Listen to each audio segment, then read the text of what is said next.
ریگستانوں کا آخری دن، پہاڑوں کے پتھروں کا آخری دن، انسان اور انسانوں کا آخری دن۔ اگر فیصل آباد آباد ہوگا اس نام سے یا کسی اور نام سے، اس نام سے تو ہوگا نہیں، کیونکہ قیامت مسلمانوں پہ نہیں ہے، قیامت کافروں پر ہے، مسلمان پہ نہیں ہے۔ اللہ تعالیٰ قیامت سے پہلے سورج کو مغرب سے نکالے گا، جو آخری نشانی ہوگی۔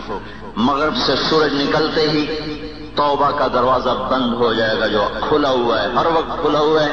جب سورج مغرب سے نکلے گا، شیطان اسے دیکھے گا، ایک دم سجدے میں گر کر کہے گا، اے اللہ آج تو جس کو بھی کہے میں سجدہ کرنے کو تیار ہوں۔ تو اس کے شتومڑے چھوٹے شیطان آ کر کہیں گے، کیا ہوا؟ آج آپ سے ہم وہ سن رہے ہیں، وہ دیکھ رہے ہیں جو نہ کبھی دیکھا نہ کبھی سنا۔ وہ کہے گا میری مہلت کے ختم ہونے کا وقت قریب آ گیا، میری مہلت ختم ہونے کا وقت آ گیا۔ یہ سورج مغرب سے نکل آیا، اس کے بعد کسی کی توبہ قبول نہیں ہے، پھر کافر کافر، مسلم مسلم۔